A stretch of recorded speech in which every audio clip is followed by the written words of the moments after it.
મારા વાલા દર્શક મિત્રો, તમે આ ગિરીશ ગુજરાતીને ફેમસ તો બનાવી દીધો છે, પણ હવે મારે અમર બનવું છે. આ સાલો ખાધું પીધું ને ગુજરી ગયા એ કંઈ જીવન છે? પણ જો કે મારી આસપાસ માહોલ એવો છે સાહેબ કે હું ગુજરી જાઉં ને તો એ કોઈ દિવસ અમર તો નહીં જ થાવ. આ મારું ફેમિલી એવું છે કે ચાલુ સાયકલે પણ સાલી હવા કાઢી નાખે. માટે જ હું સતત વિચારું છું કે મારે અમર થવું કઈ રીતે. કેમ ભાઈ ગિરીશ બેટા, હે કેમ આ ટેન્શનમાં છે? જો આર્થિક કોઈ પ્રોબ્લેમ હોય તો મને કે. નો આર્થિક પ્રોબ્લેમ તમને કહું એટલે ટાલિયા પાસે કાસકો માગવા જેવું થયું. એવું નથી. અરે મારા મગજમાં એક આખો સરસ મજાનો પ્લાન ચાલી રહ્યો છે. એ પ્લાન જો તું અમલમાં મૂકીશ ને તો તું અમર થઈ જઈશ. એમ? લો બાપુજી, તમે નહીં માનો, હું હમણાં જ વિચારતો હતો કે માણસે અમર કઈ રીતે થવું.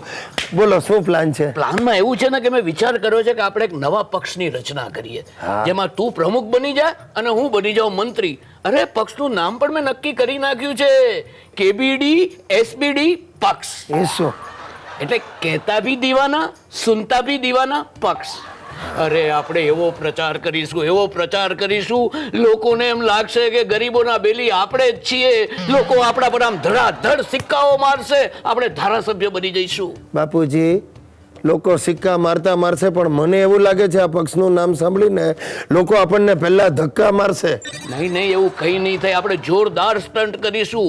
અરે અમિતાભને બોલાવીશું ને ઓફિસનું ઉદ્ઘાટન કરાવીશું. એક મિનિટ, અમિતાભ બચ્ચન આપણા પક્ષનું ઉદ્ઘાટન કરવા આવશે? અરે નહીં, અમરેલીનો પેલો ડુપ્લિકેટ અમિતાભ એ મારો દોસ્ત છે, એને અહીંયા બોલાવીશું ને આપણી ઓફિસનું ઉદ્ઘાટન કરાવીશું. પણ ઓફિસ છે ક્યાં તે ઉદ્ઘાટન કરાવીશું? અરે વડના ઝાડ નીચે ઓલો હોટલો છે ને ત્યાં આપણે ઓફિસ બનાવીશું.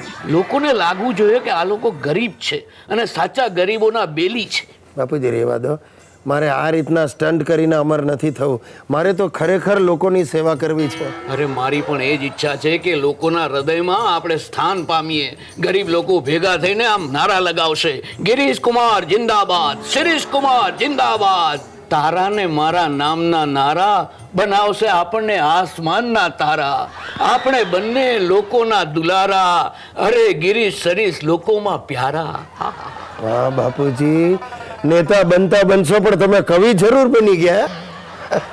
ચાલ હવે જલ્દી તું 5,000 રૂપિયા મને આપી દે એટલે હું આપણી બધી તૈયારી શરૂ કરું. પેલા વર્ડ નીચે ઓફિસ બનાવી દઉં, એસટીની ટિકિટ મોકલાવીને ઓલા ડુપ્લિકેટ અમિતાભને બોલાવી લઉં અને આપણને જે સપોર્ટ કરે છે ને એ બધા માટે 5 કિલો રેવડી લઈ આવું. લાવ 5,000. નહીં બાપુજી, નહીં, મારે 5,000 નથી આપવા. મને તો લાગે છે તમારા કેબીડી ડીબીડી પક્ષની શરૂઆત મને જ ગરીબ બનાવીને કરશો.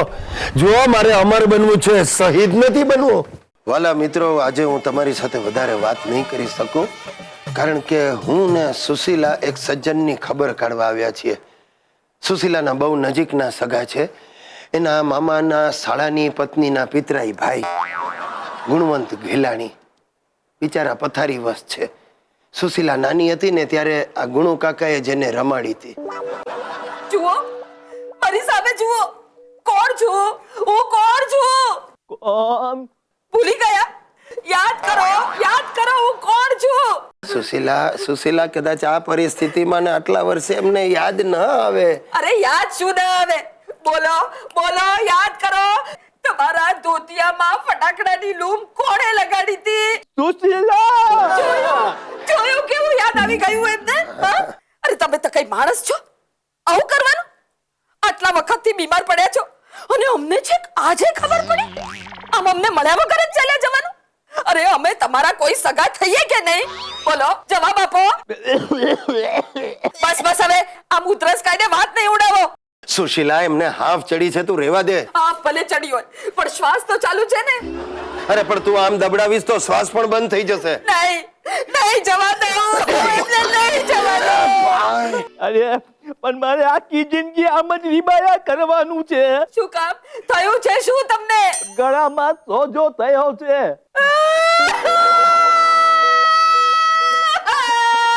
અરે પણ હજી જીવું છું. કેમ કરતા ને સોજો આવ્યો તમને? ડોક્ટરો ભલે ગમે તે કે, પણ હું જાણી ગઈ છું કાકા કે તમને કેન્સર છે. કેન્સર? હા. હવે આનો કોઈ ઈલાજ નથી. આ દવાના ખોટા ખર્ચા હવે બંધ કરી દો. અમારી સોસાયટીના પેલા બલ્લુભાઈ આમ જ ગળામાં દુખતું તું, સોજો આવી ગયો અને હોસ્પિટલમાં દાખલ કર્યા. 2 મહિનામાં તો ખેલ ખતમ. હા, આ ગયા તા ચાલીને અને 4 માણસોના ખભે બહાર નીકળ્યા. કાકા, કાકા તમારી છેલ્લી ઈચ્છા કહો. તમારા અસ્થિ ક્યાં પધરાવાના છે? હા? કાકા, રામ કાકા!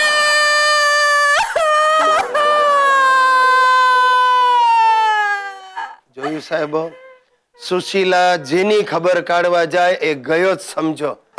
તમારામાંથી કોઈ માંદું પડે ને તો ભૂલે ચૂકે સુશીલાને ખબર નહીં પડવા દે.